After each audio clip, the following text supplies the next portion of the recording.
Assalamualaikum, hey, what's up everyone? Kenalin nih, saya Rin Setiani. Saya mahasiswi jurusan Ilmu Al-Quran dan Tafsir, Fakultas Usuluddin dan Humaniora, Universitas Islam Negeri Antasari Banjarmasin. Well, you guys already know from the title. Tapi intinya, pada video ini saya bakalan nyeritain dan berbagi pengalaman saya KKN 1 bulan di Dusun Palapi. Of course, gak mungkin saya nyeritain semuanya kan, so I'm gonna share my best experience there. Kalian punya waktu 5-10 menit. Perfect, karena kita akan langsung mulai, so grab your snack and let's roll. Gak afdol nih kalau kita gak kenalan dulu sama lokasi KKN saya. Jadi, Palapi ini adalah dusun, bukan desa ya. Apa sih bedanya? Perbedaan utamanya adalah dusun itu bagian dari sebuah desa, sedangkan desa adalah unit pemerintahan yang lebih besar. Dusun merupakan wilayah kerja yang lebih kecil berada di bawah naungan desa. Terus, nama desanya adalah Desa Halong, Kecamatan Halong. Oh iya, Kecamatan Halong ini terdiri dari 24 desa dengan ibu kota kecamatan di Desa Halong tadi. Jadi, Dusun Palapi itu ada di Desa Halong. Desa Halong merupakan ibu kota dari Kecamatan Halong. Kecamatan Halong sendiri merupakan salah satu kecamatan di Kabupaten Balangan, yang mana Balangan sendiri merupakan salah satu kabupaten di Kalimantan Selatan.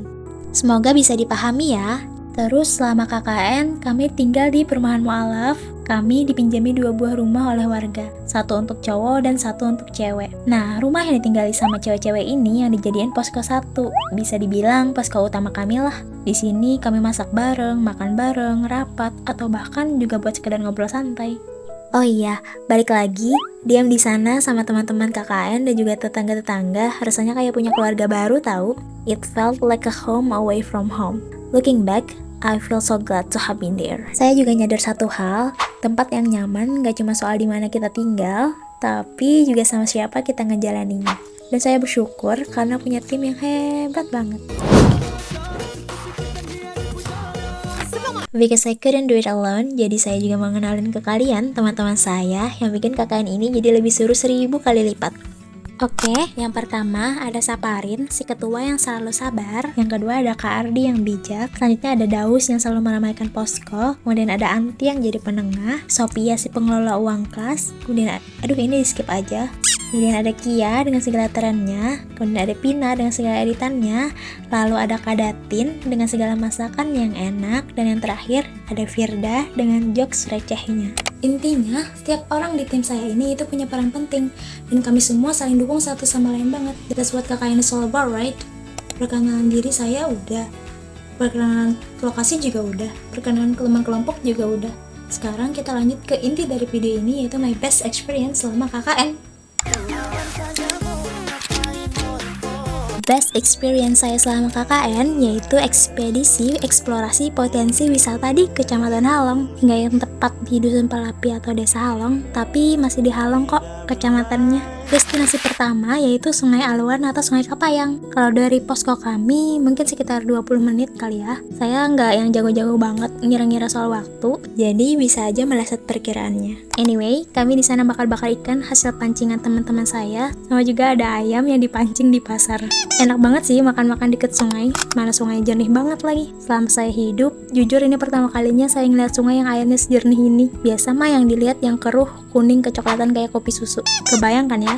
Ya meskipun harus melewati semak-semak, jalan yang sempit untuk sampai ke Sungai Aluan atau Sungai Kapayang, but it was totally worth it. Terus habis makan-makan, teman saya ada juga nih yang berenang di sungainya.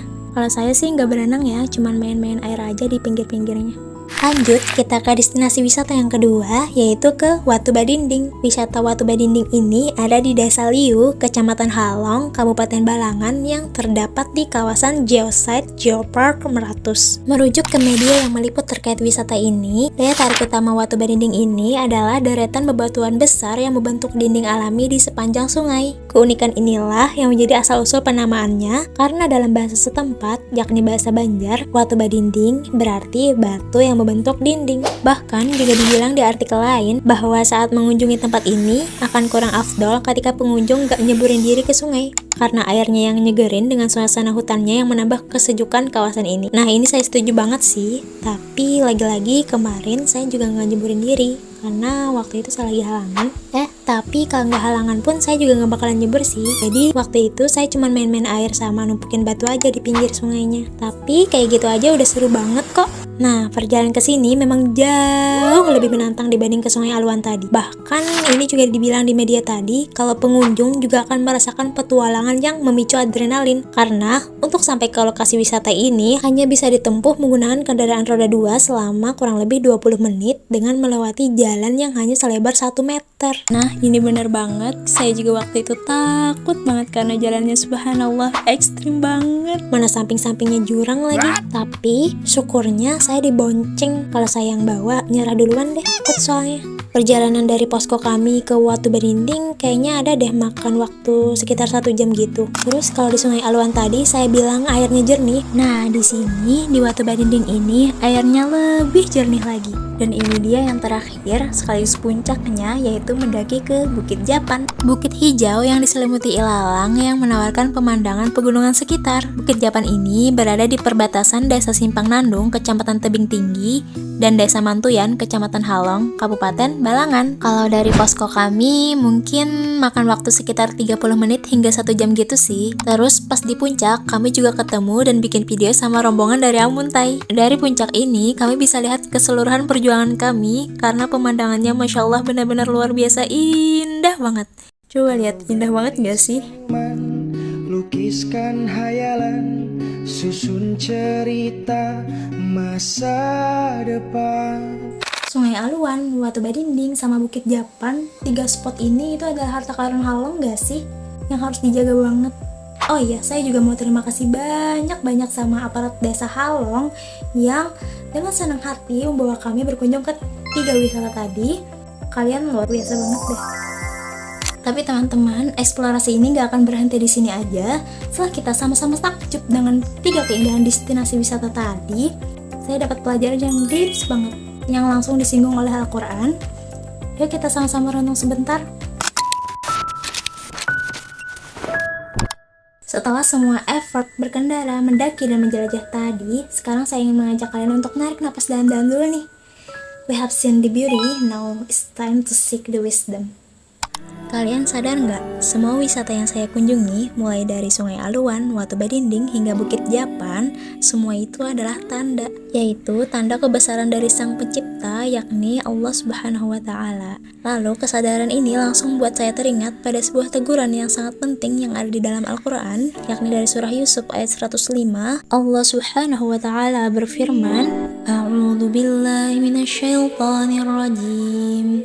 Wa ka'ayyim min ayatin fis samawati wal ardi yamurruna 'alaiha wa hum 'anha mu'ridun. Shadaqallahul azim. Dan berapa banyak tanda-tanda kebesaran Allah di langit dan di bumi yang mereka lalui, tetapi mereka berpaling darinya. Menurut tafsir Kemenak, bahwa dalam ayat ini Allah Subhanahu wa Ta'ala menjelaskan ada banyak tanda-tanda yang menunjukkan keesaan, kesempurnaan, dan kekuasaannya, seperti matahari, bulan, bintang, gunung, laut, tumbuhan, dan lain sebagainya, yang dapat dilihat dan disaksikan oleh manusia sendiri. Akan tetapi, mereka tidak memperhatikannya dan tidak memikirkan hikmah yang terkandung di dalamnya. Padahal semua ini menunjukkan bahwa Allah Subhanahu wa Ta'ala itu esa, gak ada Tuhan selain Dia. Dialah yang menciptakan semua makhluk dengan sempurna dan teratur. Karena sebenarnya kalau manusia mau berpikir jernih, pengajaran tentang tanda-tanda kekuasaan Allah itu ada di sekitar mereka. Allah menegaskan, dan berapa banyak tanda-tanda kebesaran Allah yang ada di langit dan di bumi sebagai pengajaran yang setiap saat mereka lalui dan saksikan. Namun mereka berpaling darinya tanpa mengambil pelajaran. Ketiga tempat ini ngajarin saya banyak hal, bukan hanya tentang alam, tapi juga tentang hakikat dari perjalanan itu sendiri. Dan dari perjalanan kecil ini, saya sadar bahwa menjelajah alam bukan hanya tentang menikmati keindahannya, namun juga bisa menjadi cara untuk menadaburi ayatullah yang terbentang di bumi nan luas ini. Oke, cukup untuk sesi menadaburi alamnya. Sekarang kita kembali. So, what's my final thought? And apa sih my honest opinion tentang akan ini?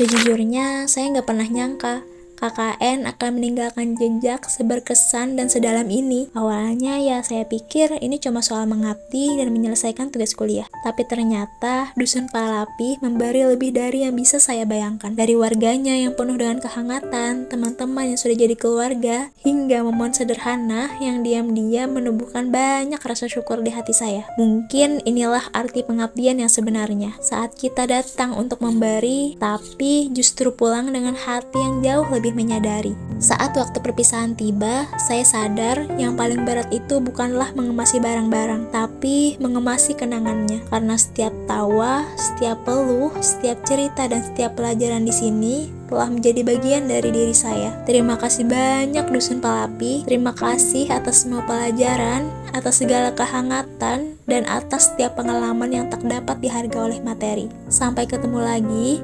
Bukan untuk mengulang cerita, tapi untuk mengenang rasa yang pernah tercipta. Terakhir nih, sebelum saya nutup video ini, saya juga mau nunjukin ke kalian sedikit perjalanan kami bersepuluh selama KKN ini, dan ini juga terkhusus untuk teman-teman sekelompok saya.